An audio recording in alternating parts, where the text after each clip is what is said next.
বন্ধুরা দেখো, আজ আমি রান্না করছি কাতল মাছ দিয়ে লাউয়ের তরকারি। তো কাতল মাছটাকে আমি নুন হলুদ মেখে রেখেছি। লাউটাকে আমি এরকম লম্বা লম্বা করে কেটে নিয়েছি। লাগছে আদা কুচি, কাঁচা লঙ্কা, শুকনো লঙ্কা, তেজপাতা, আর লাগছে জিরে। তো খুবই কম তেল মশলাতে একটা স্বাস্থ্যকর খাবার হবে, কিন্তু খুব টেস্টফুল হবে। গরমের জন্য এই ধরনের রেসিপি শরীরের জন্য, স্বাস্থ্যের জন্য খুব ভালো। শরীরকে ঠান্ডাও রাখবে, গ্যাস অ্যাসিডিটি হবে না। তোমরা দেখো কীভাবে করছি। তো প্রথমেই আমি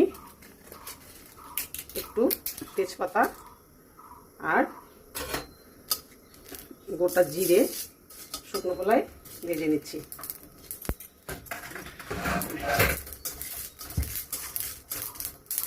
তেজপাতাটা আমার বাড়ির গাছের, যেহেতু ওই গাছ থেকে পেরে শুকোনোর সময় এটাকে ধুয়ে শুকানো হয়, তাই এখন আর ধুলাম না।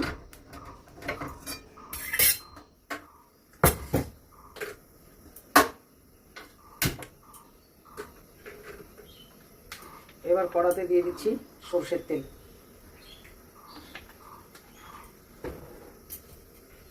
এই ধরনের রান্নাগুলো সরষের তেলেই বেশি ভালো লাগে খেতে। এক্সট্রা করে আর কোনো মশলা দেওয়া হবে না। তেল গরম হয়ে গেছে, এবার আমি মাছগুলো ভেজে নিচ্ছি।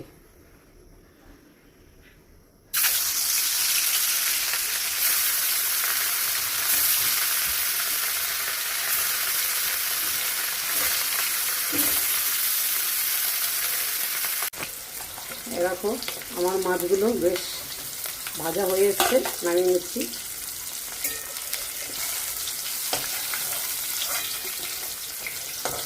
বড় বড় মাছের পিস।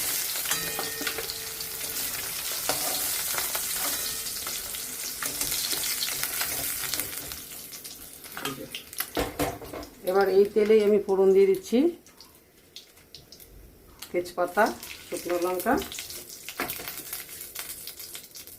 গোটা জিরে আর খানিকটা আদা। খুবই কম তেল মশলায় রান্না।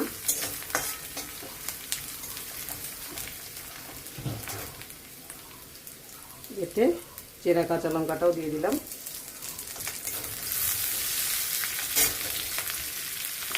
এবার দিয়ে দিচ্ছি কেটে রাখা লাউ।